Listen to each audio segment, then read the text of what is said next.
University students were gathered at the intersection of Hazel Avenue and Smith Street. The intention of this block party was to celebrate the nice weather. However, there were mixed feelings from locals about the event, and eventually the Salisbury Police, along with other departments, showed up to disperse the crowd. The sirens and flashing lights, along with multiple warnings, were not enough. Canine units and pepper spray became involved. Mary O'Brien was at this event and is here with us tonight. Good evening, Mary. Hi, how are you? Good. So what was the atmosphere like on Hazel Street that afternoon? It was a lot of fun. Before the cops came, everyone was just having a really great time on both sides of the street. A lot of music and laughing. No one was fighting. You know, it was just a good afternoon. Good people, good weather. And how did that atmosphere change when the police arrived? When the cops came, it did, you know, everyone kind of started jeering at the cops a little bit, but it was all in good nature. No one was trying to be malicious, or a few people did throw some beer cans, but it was more just as a joke, not anything to start something. So when the pepper spray came out, were you one of the students that got pepper sprayed? I was, yes. Luckily, I got out before it got too bad, but I saw them spraying everyone, and it just basically herded everyone like cattle to people's backyards. And do you think the Salisbury Police went too far in doing that? I do think so. At least from where I was standing, no one was trying to be too unruly. I think if they had just told us to leave without using the pepper spray, we would have respected that, but you know, I'm not sure what went on everywhere else, but I think overall it was not necessary. All right, well, thank you very much. You're welcome. And now we bring you the story of how one major financial contribution will make the construction of an academic commons possible within the next few years. I went to Holloway Hall for the announcement of the donor to Salisbury University and talked to a few key players about this project. When I came to the university in 2000, we had not had a new academic building in 12 years. We don't have, in the center of the academic campus, a gathering place. And this is how we envision the academic commons. There is absolutely no comparison at all between the academic commons and Blackwell Library. They are decades, if not centuries, apart. There will be far more space, but it also will be different space. It will be better space. My mother would be very happy to know that she could contribute to the students in a way where they can explore their own curiosities and find their own answers to things like in nature, like she liked to do. There will be student services types of offices, such as the Center for Student Achievement. So again, it's a library, but it's much more than just a series of books on shelves. The $8 million contribution from the Guerreri family in honor of Patricia R. Guerreri is one of the largest private donations in the campus's history. And Edwin Caldwell, the Dean of Students here at Salisbury University, for more than 7 years, is transitioning to a new career path next fall. He has accepted the position of headmaster at the Salisbury School, a private K-12 school here in Salisbury. Dean Cowell made many changes during his time here at SU, including the installation of the Center for Student Achievement.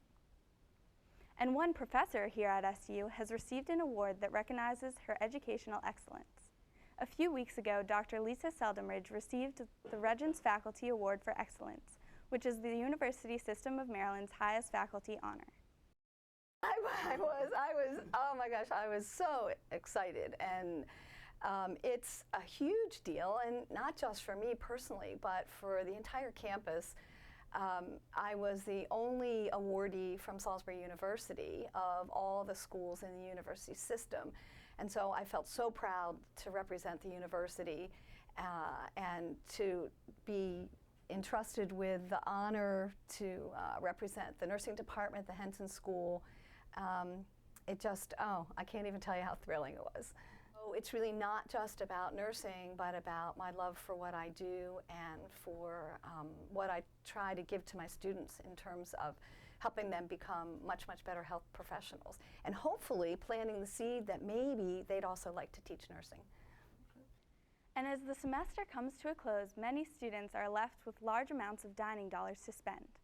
The university works to remind students that these do not transfer over to next semester. But what should students do in order to take full advantage of their value? Stephen Graves has that story for us tonight.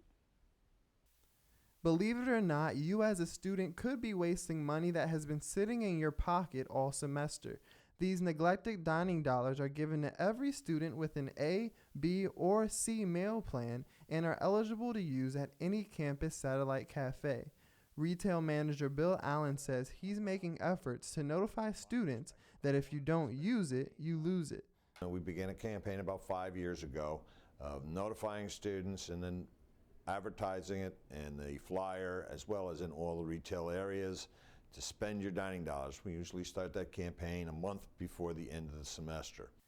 Allen has also brought in numerous bulk items such as crates of soda and snacks for students to purchase to get rid of their money before the end of the semester. He says the best time to buy is now, and there are even free giveaways to encourage students to spend. We offer mainly the beverage products at the end of the semester. So the best time to get your selection would be now, okay? Some of the product is the energy drinks, final exams coming up, so they've become very popular. Starting next year, a new policy will go into effect where all meal plans will have dining dollars attached to them. Each student will get as high as $200 to spend as they may. For SUTV News, I'm Stephen Graves. And now on to Kat Murphy for tonight's sports update. Thank you, Kim. The Salisbury University baseball game at Montclair State today has been canceled and will not be rescheduled. The number 4 Salisbury Gulls are 30-7 and 11-4 in conference. The Gulls won their 11th CAC championship last month and will find out where they're headed to in the NCAA tournament on Sunday. The top-ranked Salisbury University softball team headed to Roanoke College today for the NCAA Regional that is set to begin at 12 p.m. on Thursday, May 9th. The Seagulls are 35-2 and 8-0 in conference as they enter the Salem Regional as the top seed and will square off against 8th-seeded Penn State University Altoona in the first game of the day at 12 p.m. Salisbury is making their 18th NCAA tournament appearance and will play either Roanoke College or Christopher Newport University on Friday, May 10th after the game on Thursday. The men's lacrosse team fell 4 spots after losing in the Capital Athletic Conference Championship game 13-1 to St. Mary's College on Sunday. The Seagulls season continues today as they earned an at-large bid to the national tournament. The Gulls hosted Susquehanna University at home in the first round game and won with a final score of 22-2. And 6 members of the number 2 Salisbury University women's lacrosse team were honored as first-team athletes. Seniors Katie Bolhorst and Lauren Fisserins, juniors Megan Toomley and Ashley Wheatley, and sophomores Bethany Bayer and Laura Mascow were named to the All-Chesapeake Region First Team. The same group was named All-CAC First Team as well. The Gulls are 18-0 and 6-0 in conference. Salisbury begins its postseason run today as the Seagulls host Cabrini College in the opening round of the NCAA Women's Tournament. The game is scheduled to begin at 7 p.m. And that's all for SU Sports. This is Kat Murphy for SUTV News. Thanks, Kat. And this year, Salisbury University's Relay for Life raised over $100,000 for the American Cancer Society. This brings SU's total contributions over the years to almost $1 million. This past Friday, May 3rd, more than 1,400 students, faculty, staff, and community members joined SU for its 12th annual Relay for Life. Over on the intramural fields, there were many activities put on by clubs, including one of the crowd favorites, the Pie in the Face. Along with the many baked goods sales and interactive activities, there were ceremonies held on the main stage. These included the recognition of cancer survivors and caretakers, as well as a luminary ceremony to remember those who had cancer and to honor those who still do. Eli Modling caught up with a few students who were at the event. To see the people and to support everyone with cancer. A lot of us have been really affected by, obviously, cancer through various ways, so we really wanted to be out here to support the cause and really show our support. Oh, it's very important. I like to help out and do my part. I was myself not immune to the pie, but it was all in good fun as it was in the name of cancer research and helping those battling the terrible diseases. From the intramural fields, this is Eli Moblin for SUTV News. And at one campus here in Maryland, a study abroad program is being extended to give the students more opportunities, while on another campus there are 3 athletes that have signed contracts with NFL teams. Stephen Graves brings you these stories on this week's Campus Connection. This week on Campus Connection, we will focus on new opportunities for University of Maryland students, a grant to improve the University of Maryland Eastern Shores campus, SGA elections at the University of Maryland Baltimore County, and one school's participation in this year's Relay for Life.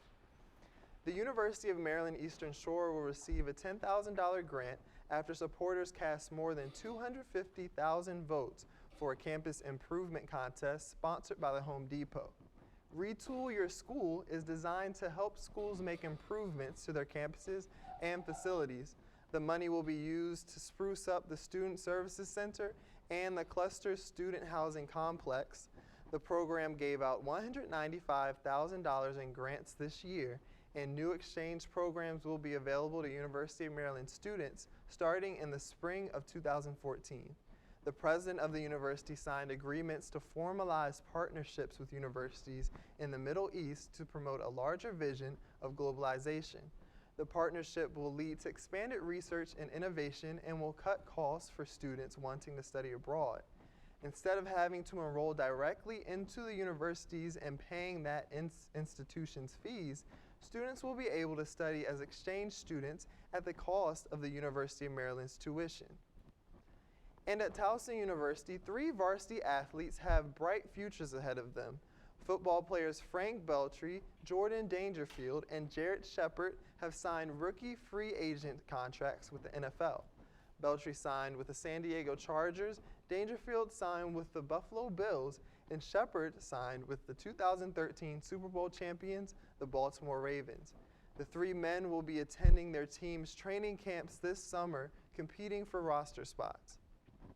And at the University of Maryland Baltimore College, the SGA elections are now over, but this year there was an interesting twist. After the results were in, Arash Fallah, the president-elect, resigned from his position. Due to personal circumstances, he has stepped down, and the vice president-elect, Jeffrey Key, will take his place.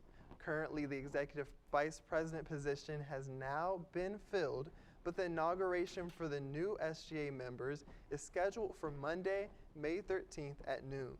Their term will officially begin on Wednesday, May 15th at 6 p.m.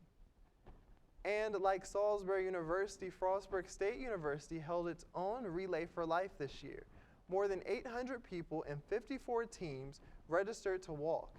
On Friday, April 16th, just a week before Salisbury's FSU students raised nearly $63,500 for the American Cancer Society. And that's all for this week's edition of Campus Connection. This is Stephen Graves reporting for SUTV News. Thank you, Stephen. And for tonight's Campus Spotlight, the Counseling Center teamed up with the SU Palms dance team to bring another Stand For You event to the Salisbury University campus. The dance team, with others, held a flash mob in Red Square on Thursday, May 2nd. The Stand For You event was to recognize suicide prevention, sexual assault prevention, and to urge students to stand up and look out for others facing mental health issues. We bring you footage from that event tonight. Well, the event is Step It Up. It's National Dance Week, and it's a Stand For You program kind of mixed into one. So we kind of thought of Step It Up to preventing suicide. It was fun.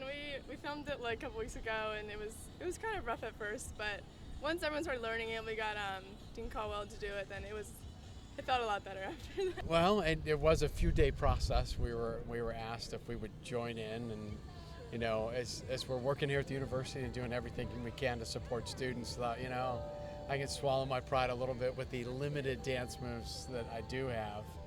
Well, I think it's critical. I think it's critical, and I think even as someone who's been here for a while in housing and residence life, I think the students need to be comfortable seeing their administrators and their faculty around, engaged, and and amongst them. So when it does get difficult in their lives, they're comfortable and they see a familiar face, or they're willing to, possibly take that chance and talk to them about what's going on in their lives. It's critical.